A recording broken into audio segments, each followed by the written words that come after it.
Assalamualaikum warahmatullahi wabarakatuh. Selamat malam pemirsa. Anda menyaksikan Apa Kabar Indonesia Malam bersama saya Ujiani Dwi Hasanah.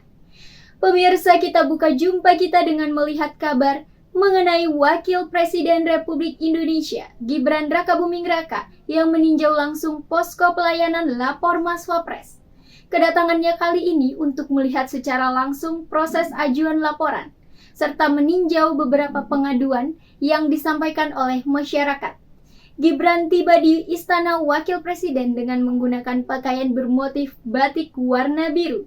Dirinya tak membocorkan kepada awak media mengenai hal apa saja yang ia tinjau di dalam ruang pengaduan.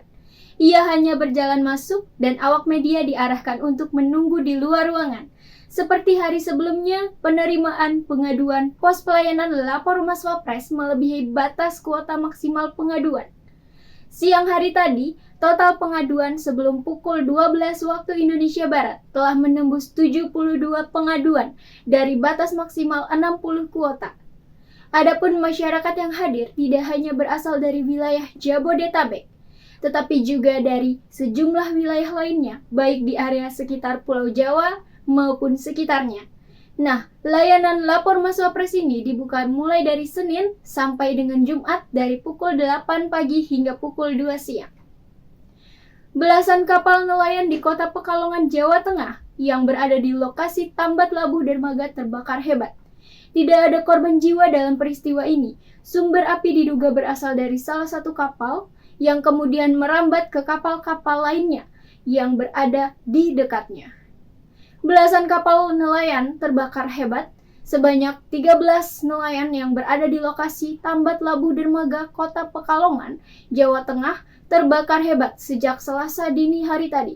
Dan api diduga berasal dari salah satu kapal yang baru melabuh ke lokasi setempat. Petugas gabungan dari pemadam kebakaran, BPBD, TNI, Polri, kemudian juga relawan ini masih berjibaku memadamkan api. Petugas pemadam kebakaran menurunkan 6 armada pemadam kebakaran, armada damkar dari Kota Pekalongan, Kabupaten Pekalongan, Kabupaten Batang, dan BPBD Kota Pekalongan. Banyaknya material yang mudah terbakar dan banyaknya BBM yang berada di kapal membuat petugas mengalami kesulitan untuk memadamkan api. Kapolres Pekalongan Kota, Ajun Komisaris Besar Polisi Prayuda Widiamloko menyebut sumber api berasal dari salah satu kapal. Nah, untuk penyebabnya, memang pihaknya ini pasti menunggu upaya pemadaman dan tengah mendatangkan lapor Polda Jateng untuk mengetahui penyebab terjadinya kebakaran. Kita beralih ke kabar lainnya, pemirsa. Seorang bocah berusia 10 tahun di Kabupaten Banyuasin, Sumatera Selatan tewas terlindas truk saat mengendarai sepeda motor bersama ibunya. Sang ibu histeris saat melihat putri yang bersimbah darah. Kecelakaan maut ini terjadi di kawasan Simpang 4BW di Jalan Lintas Timur Sumatera di kawasan Kecamatan Sukajadi, Kecamatan Talang, Kabupaten Banyuasin. Kecelakaan ini menyebabkan Yuri Arsela Putri Utari, bocah 10 tahun yang masih berstatus pelajar kelas 4 sekolah dasar, meninggal dunia. Korban tewas tertabak truk saat dibonceng ibunya.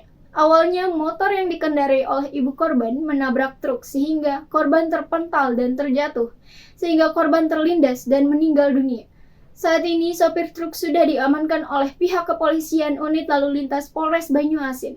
Sementara pihak kepolisian langsung melakukan olah TKP untuk mengetahui penyebab pasti kecelakaan tersebut. Pemirsa, polisi mengadakan olah tempat kejadian perkara kecelakaan beruntun yang terjadi di kilometer 92, Tol Cipularang, Purwakarta, Jawa Barat. Dalam olah TKP hari ini, petugas gabungan Polda Jawa Barat dan Polres Purwakarta menggunakan alat 3 dimensi untuk merekam peristiwa sebelum kecelakaan, ketika tabrakan, dan sesudah kecelakaan. Olah TKP dilakukan oleh petugas untuk mengetahui penyebab kecelakaan beruntun yang telah menyebabkan 1 orang meninggal dunia dan juga melukai lebih dari 20 orang. Diharapkan dari olah TKP tersebut dapat diketahui apakah penyebab kecelakaan dikarenakan ada masalah dengan pengereman atau memang karena faktor pengemudi. Nah, untuk itu petugas akan memeriksa pengemudi truk yang saat ini masih menjalani perawatan di rumah sakit. Polisi juga akan memeriksa seluruh kendaraan yang terlibat kecelakaan pada Senin petang kemarin. Pemirsa, 22 korban kecelakaan tol Cipularang kilometer 92 masih mendapatkan perawatan intensif di Rumah Sakit Rajak Purwakarta, Jawa Barat. Di antaranya adalah para korban, terdapat 7 orang anak, sebanyak 29 orang menjadi korban dalam kecelakaan beruntun di ruas tol Cipularang kilometer 92 pada Senin kemarin. Nah, akibat insiden ini 1 orang meninggal dunia dan 28 orang terluka.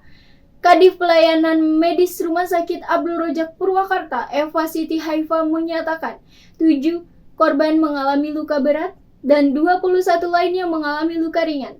4 dari 7 korban luka berat diinformasikan menjalani tindakan operasi pada hari ini. Sementara itu 7 pasien siap dirujuk ke rumah sakit tempat tinggal asalnya atas permintaan keluarga. Hari ini, Dirut Jasa Raharja, Rifan Ahmad, melakukan kunjungan terhadap pasien untuk mengecek kondisi secara langsung.